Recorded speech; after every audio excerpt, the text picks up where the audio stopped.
आज हम पढ़ने जा रहे हैं कक्षा 10 सीबीएसई स्पर्श का पाठ आत्मत्राण। यह एक कविता है और इसे मूलतः रविन्द्रनाथ टैगोर जी ने लिखा है, जिसका हिंदी में अनुवाद किया है आचार्य हजारी प्रसाद द्विवेदी जी ने।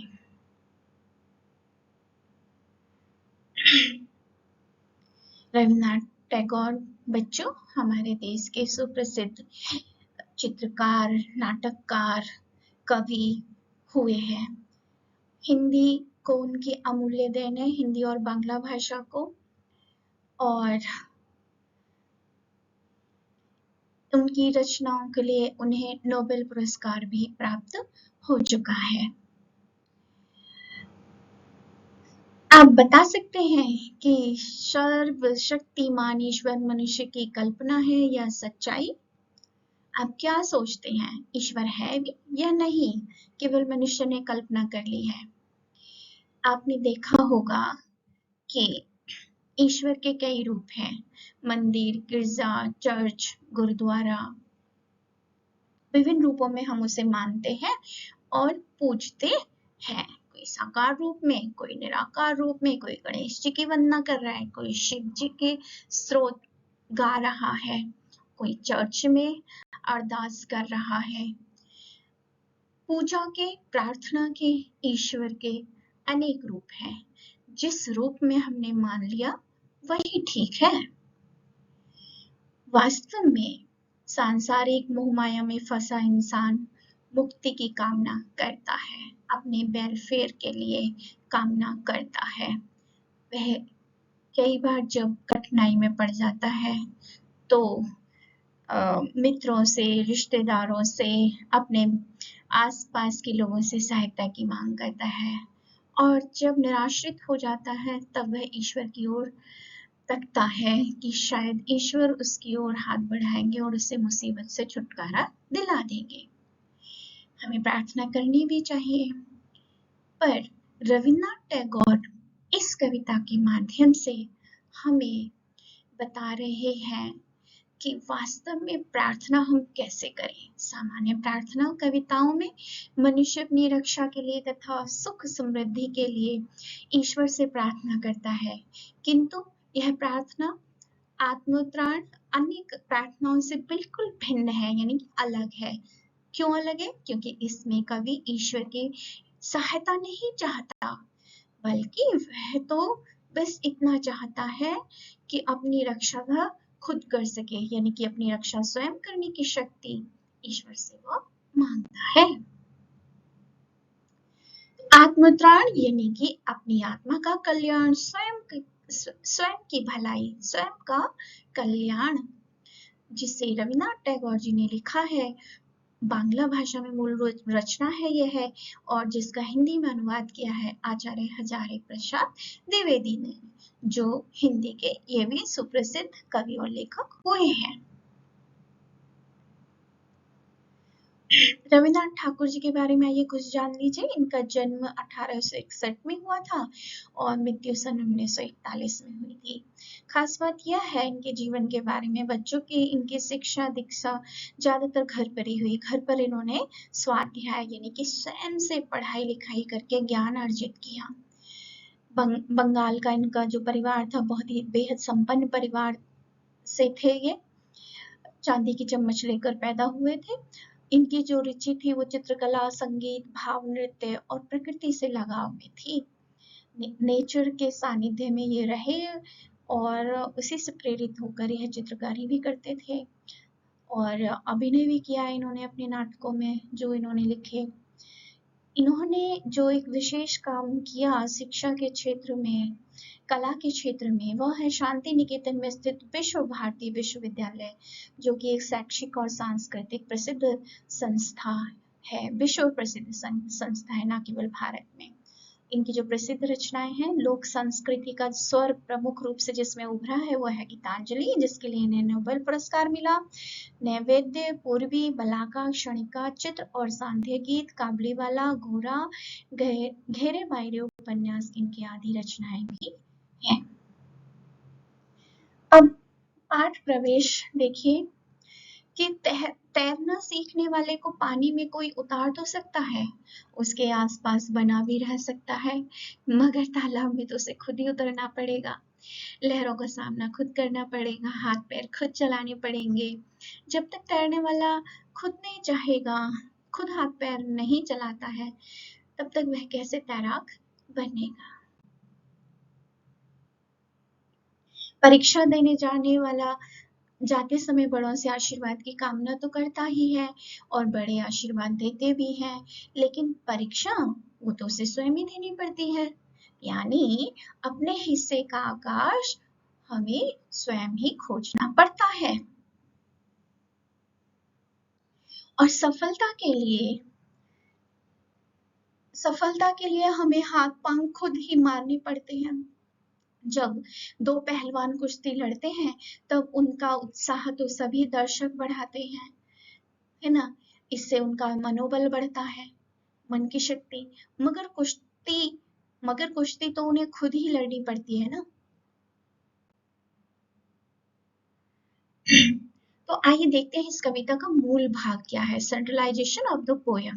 ये बहुत जरूरी है। अगर यह आपको समझ में आ जाए कि कविता की थीम क्या है, यानी कि मुख्य विषय क्या है, मूल भाव क्या है, यानी कि केंद्रीय भाव क्या है या संदेश क्या है, जब ये शब्द आपको, ये भाव आपको, जो कि इसमें कीवर्ड्स कविता के आए होंगे, मुख्य शब्द आए होंगे, जब ये आप समझ लेंगे, तब आप कविता पर आधारित किसी भी प्रश्न का उत्तर दे पाने में सक्षम हो सकेंगे।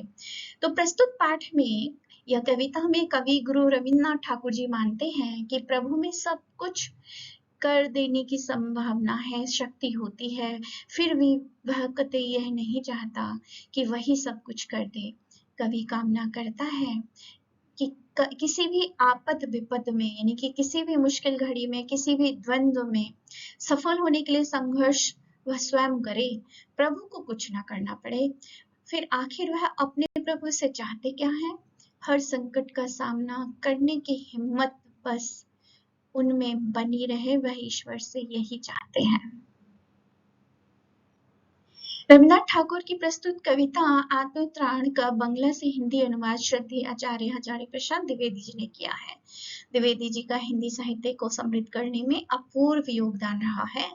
यह अनुवाद बताता है कि अनुवाद कैसे मूल रचना की आत्मा को बिना कोई हानि पहुंचाए अक्षुण्ण बनाए रखने में वो किस तरह से सक्षम है, यानी कि बहुत ही सटीक उन्होंने अनुवाद किया है। आप देखिए कविता, विपदाओं से मुझे बचाओ यह मेरी प्रार्थना नहीं, विपदाओं से मुझे बचाओ यह मेरी प्रार्थना नहीं, केवल इतना हो करुणा में कभी न विपदा में पाऊं भय, दुख ताप से व्यथित चित्त को ना दो सांत्वना नहीं सही, पर इतना होवे करुणा में दुख को मैं कर सकूं सदा जय। अब इसका सरलार्थ क्या होगा कि हे प्रभु, दुख और कष्टों से मुझे बचा कर रखो, मैं तुमसे ऐसी कोई प्रार्थना नहीं करना चाहता, बल्कि मैं तो सिर्फ तुमसे यह चाहता हूं कि तुम मुझे उन दुखों तकलीफों को झेलने की शक्ति दे दो थोड़ी सी, उन कष्टों के समय मैं कभी डरूं नहीं और उनका सामना कर लूं। मुझ में इतना आत्मविश्वास भर दो कि मैं हर कष्ट पर जीत हासिल कर सकूं, मेरे कष्टों के भार को भले ही कम ना कर सको और ना ही मुझे तसल्ली दो, तसल्ली मतलब सांत्वना, केवल आपसे इतनी प्रार्थना है कि मेरे अंदर निर्भयता यानी कि निडरता भरपूर डाल दीजिए, ताकि मैं सारी परेशानियों का सामना कर सकूं। कोई कहीं सहायक ना मिले तो जब हम अपने रिश्तेदारों से, मित्रों से सहायता मांगते हो और अगर वे ना करें, इनकार कर दें, तब हमारी हिम्मत टूट जाती है। कई बार हमारा जो अपने ऊपर आत्मविश्वास या साहस की भावना है वो डगमगा जाती है। तो कवि कहते हैं कि कोई सहायक ना मिले तो अपना बल पौरुष ना हिले, हानि उठानी पड़े जगत में, लाभ अगर वंचना रही, तो भी मन में ना मानू क्षय। मेरा त्राण करो अनुदिन, तुम यह मेरी प्रार्थना नहीं। मेरा त्राण करो अनुदिन तुम, यह मेरी प्रार्थना नहीं। बस इतना मैं हो, करुणा में तरने की हो शक्ति अनामय।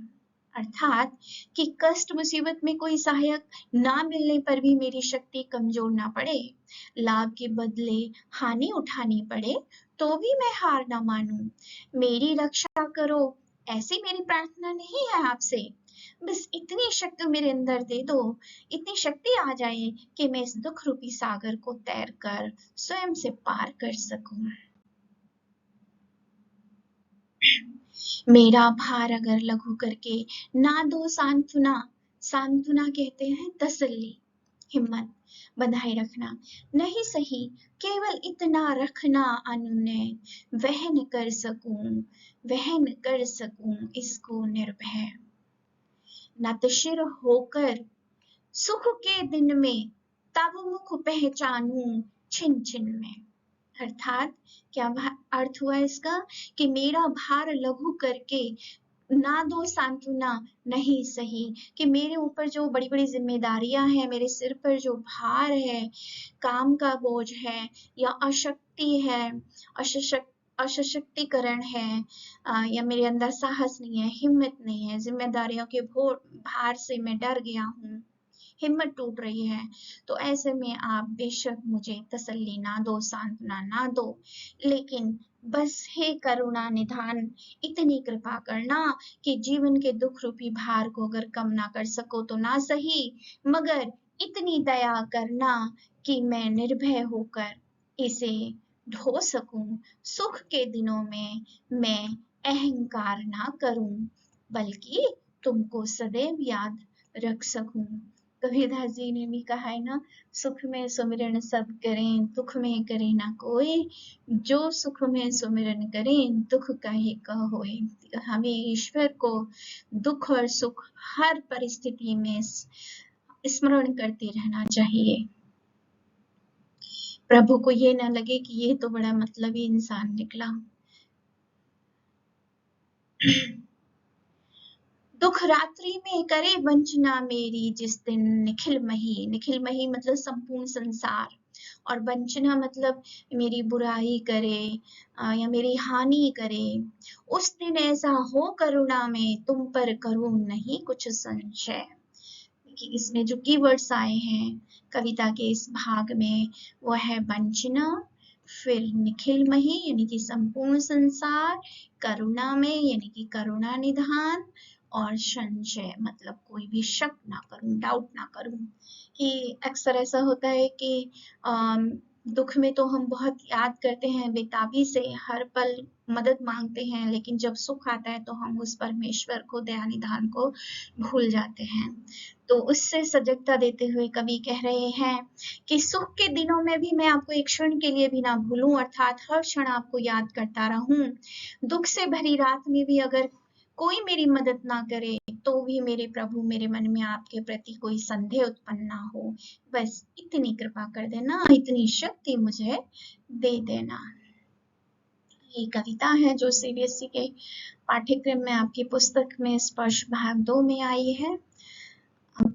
देखिए इसके जो मुश्किल शब्द है, विपदा यानी कि मुसीबत, करुणा में दूसरों पर दया करने वाला, दुख ताप यानी कि कष्ट की पीड़ा, व्यथित दुखी, चित्त यानी कि हमारा मन, सांत्वना दिलासा, सहायक मददगार, पौरुष पराक्रम, वंचना यानी कि वंचित या हानि पहुंचाना, क्षय यानी कि नाश, त्राण यानी कि भय का निवारण या बचाव, कल्याण, अनुदिन यानी कि प्रतिदिन, तरना पार करना, अनामय यानी कि रोग रहित, लघु यानी कि छोटा या कम, सांत्वना हौसला देना, तसल्ली देना, अनुनय यानी कि विनय,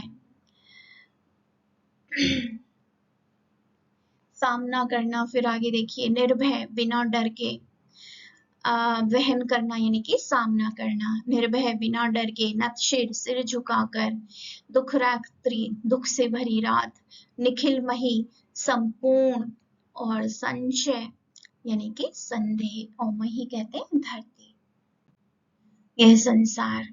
अब देखिए इस पाठ के जो मुख्य प्रश्न उत्तर हैं जो मैंने बनाए हैं, वो देखिए कि पहला प्रश्न है कि आत्मत्राण शीर्षक की सार्थकता कविता के संदर्भ में स्पष्ट कीजिए। क्रिटिकल थिंकिंग के प्रश्न आजकल पूछे जा रहे हैं, तो इस चीज का हमें ध्यान रखना है। प्रश्न यही होते हैं, घुमा फिरा कर बस एप्लीकेशन बेस्ड, वैल्यू बेस्ड प्रश्न, क्रिटिकल थिंकिंग के प्रश्न आजकल पूछे जा रहे हैं सीबीएसई बोर्ड परीक्षा में। तो पहला प्रश्न, शीर्षक की सार्थकता। तो आत्मत्राण का अर्थ है आत्मा का त्राण या कल्याण, अर्थात आत्मा या मन के भाव मन के भय का निवारण यानी कि भय से मुक्ति। कवि ईश्वर से यह प्रार्थना नहीं कर रहा है कि उसे दुख ना मिले, बल्कि वह तो मिले हुए दुखों को सहने और झेलने की शक्ति ईश्वर से मांग रहा है। अतः यह शीर्षक एकदम सही है, पूर्णतः सार्थक है। प्रश्न संख्या 2, अपनी इच्छाओं की पूर्ति के लिए प्रार्थना के अतिरिक्त आप और क्या-क्या प्रयास करते हैं? अपने विचार स्पष्ट करके लिखिए। तो इच्छाओं की पूर्ति के लिए वैसे तो सभी छात्रों का, व्यक्तियों का अलग-अलग नजरिया इस प्रश्न के उत्तर में हो सकता है। कुछ बिंदु जो लिए हैं कि अपनी इच्छाओं की पूर्ति के लिए प्रार्थना के अतिरिक्त परिश्रम, संघर्ष, सहनशीलता और कठिनाई से परेशानियों का सामना करना जैसे प्रयास आवश्यक हैं। धैर्यपूर्वक हम इन प्रयासों के जरिए अपनी इच्छाओं को पूरा करने का प्रयास करते हैं। प्रश्न संख्या 3 देखिए कि क्या कवि की यह प्रार्थना आपको अन्य प्रार्थना गीतों से अलग लगती है? यदि हाँ, तो कैसे? तो यह बच्चों प्रार्थना गीत अन्य प्रार्थना गीतों से एकदम भिन्न है, हम जैसा कि देख चुके हैं, क्योंकि अन्य गीतों में ईश्वर से दुख, दर्द, कष्टों को दूर करने की, सुख शांति की कामना की जाती है, परंतु इस गीत में ईश्वर से दुख, दर्द और कष्टों को दूर करने के लिए नहीं, बल्कि उन दुख, दर्द और कष्टों को सहने की और झेलने की शक्ति देने के लिए कहा गया है। कवि अपने दम पर कुछ करना चाहता है, वह स्वयं आत्मनिर्भर, स्वावलंबी होना चाहता है अपने सहारे, यानी कि वो स्पून फीडिंग नहीं चाहता है, खुद करके कुछ दिखाना चाहता है। अगला प्रश्न देखिए कि निम्नलिखित अंशों के भाव स्पष्ट कीजिए। नतशिर होकर सुख के दिन में तब मुख पहचानूं छिन छिन में। तो जब भी आशय स्पष्ट करने का और या भाव स्पष्ट करने का प्रश्न आए तो एक चीज का हम ध्यान रखेंगे, कवि और कविता का नाम, पाठ या लेखक का नाम अवश्य उसमें जोड़ दें। तो इन पंक्तियों में कवि रवींद्रनाथ ठाकुर जी कह रहे हैं कि सुख के दिनों में भी ईश्वर को एक क्षण के लिए भी ना भूलूं, अर्थात हर क्षण ईश्वर को मैं याद करता रहूं। मेरे प्रभु, मेरे मन में आपके प्रति कोई संदेह ना हो जब मैं किसी कष्ट में हूं, बस इतनी शक्ति आप मुझे देना। अतिरिक्त कार्य, गृह कार्य के तौर पे आप कर सकते हैं कि गीतांजलि जो इनकी विश्व प्रसिद्ध पुस्तक है टैगोर जी की, वो पुस्तकालय से लेकर पढ़ सकते हैं।